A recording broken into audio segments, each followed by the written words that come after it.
I'm sure you've seen this man before. He steps up to a podium, says, "Good afternoon." Yep, we're talking about Jerome Powell, the chair of the Federal Reserve. He's not a politician, not a CEO, but his words alone can move trillions of dollars in a matter of minutes. Why? Because he controls one of the most powerful levers in the financial world, interest rates. Whether you're an investor, a homeowner, or just someone trying to afford groceries, what Powell and the Fed decide can have a massive impact on your wallet. So today, we're breaking down how the Fed uses interest rates, why they matter so much to the stock market, and how, in times of crisis, they can actually save it. Welcome to Martik Finance, where we explain investing concepts in a simple way. But first of all, a quick disclaimer: this is not financial advice. Interest rates might sound complicated, but the idea is actually pretty simple. Think of an interest rate as the price you pay when you borrow money. Imagine you borrow $100 from a friend. If they ask you to pay back $105 later, that extra $5 is like the interest. The interest rate is just the percentage of the money you borrow that you have to pay extra. So in this case, it's 5%. Now, this idea of paying a little extra when borrowing money isn't just for people borrowing from friends. It's something that happens everywhere. Banks, companies, and even governments borrow money. And they all have to pay interest on those loans. The rate they pay depends on lots of things, like how risky it is to lend to them, or what the economy is like. But why do interest rates matter so much, especially for the stock market? Firstly, companies often borrow money to grow their business, to build new factories, create new products, or hire more people. When interest rates are low, borrowing is cheaper. This usually helps companies grow their profits over time. When companies grow and make more money, their stock prices often go up because investors expect them to be more valuable. On the other hand, when interest rates are high, borrowing is expensive. Companies may decide not to borrow as much, slowing down growth. However, interest rates don't just affect companies, they also affect people who invest money, including you. Imagine you have some money and want to invest it. You have two big choices: buy stocks or put your money into safer options like bonds or a savings account. If interest rates are high, bonds and savings accounts pay more interest. That means you can get good returns without taking much risk. So some investors might choose bonds over stocks, which can cause stock prices to fall because fewer people are buying stocks. But if interest rates are low, bonds and savings accounts pay less interest. Stocks might look more attractive because they offer a chance for higher returns, even if they come with more risk. This can push more investors into the stock market, driving stock prices up. And finally, interest rates also help keep the economy balanced. If the economy is growing too fast and prices are rising quickly, which is called inflation, the Federal Reserve might raise interest rates.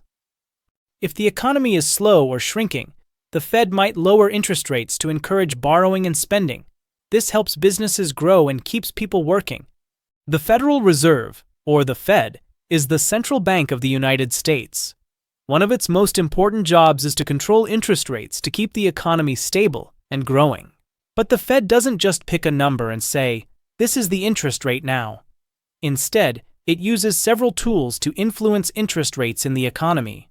Here are the main ways the Fed does this. Number 1. Setting the federal funds rate. The federal funds rate is the most important interest rate the Fed controls. This is the rate at which banks lend money to each other overnight. Banks need to borrow money sometimes to meet their daily needs, and the FFR is the cost of borrowing this money. The Fed sets a target range for the federal funds rate and uses tools like open market operations to keep it within that range. We'll talk more about that soon. When the Fed wants to encourage borrowing and spending, it lowers the FFR. When the Fed wants to slow things down, for example to fight inflation, it raises the FFR, making borrowing more expensive. Number 2. Open market operations, buying and selling government bonds. Here's how it works.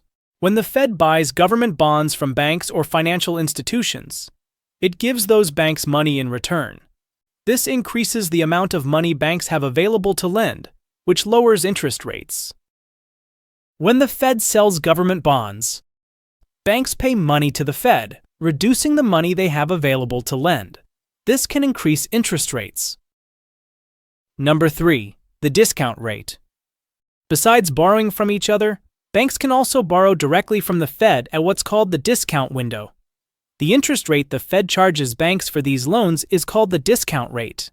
Usually, banks prefer borrowing from each other at the federal funds rate because it's cheaper. But if a bank is in trouble or can't get money elsewhere, it can borrow from the Fed. When the Fed lowers the discount rate, it encourages banks to borrow more money, which means more loans for businesses and consumers.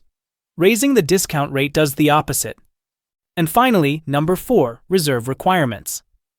Banks are required by the Fed to keep a certain percentage of their deposits as reserves, money they cannot loan out. This is called the reserve requirement. If the Fed lowers this percentage, banks have more money to lend out, which tends to lower interest rates and stimulate the economy. Increasing the reserve requirement reduces the money available for loans and can raise interest rates. However, in recent years, this tool has rarely been used, especially since the 2020 shift to 0% requirements for most banks. Now, you might be thinking, okay, this sounds logical, but too much theory. Don't worry, that's why I will make it more practical. 2008 financial crisis, one of the clearest examples of how the Federal Reserve steps in during a crisis to help the economy. This crisis started when big banks and financial companies faced massive losses, and some, like Lehman Brothers, collapsed. The stock market plummeted, credit froze, and the economy was at risk of falling into a deep recession or even depression. So what did the Fed do? First, cutting interest rates. The Fed's first move was to lower the federal funds rate. Before the crisis, this rate was around 5%. But as the crisis unfolded, the Fed cut it rapidly, eventually bringing it down close to 0. But just cutting interest rates wasn't enough. The crisis was so deep that banks were hoarding cash, afraid to lend, and people were too scared to borrow. So the Fed took even more aggressive action. It launched something called quantitative easing, which is kind of like aggressive open market operations. Instead of small, routine bond purchases, the Fed started buying massive amounts of government bonds and mortgage-backed securities from banks and financial institutions. When the Fed does this, it injects cash directly into the banking system. That gives banks more liquidity and encourages them to lend. At the same time, it helps push long-term interest rates lower, which is crucial for things like mortgages, business loans, and corporate investment. And finally, lending directly to banks and institutions. The Fed also made borrowing easier for banks by lowering the discount rate, the interest rate banks pay when borrowing directly from the Fed, and encouraging banks to use the discount window. This helped banks get cash quickly if they were struggling, preventing more failures. While recovery took years, the Fed's swift actions helped stabilize markets and gave the economy a chance to heal. So now you know interest rates aren't just some boring financial term. They're one of the most powerful tools the Fed uses to guide the economy and, by extension, the stock market. If you found this helpful, don't forget to like, subscribe, and share it with a friend who's trying to make sense of the markets too. Thanks for watching, and I'll see you in the next one. Bye.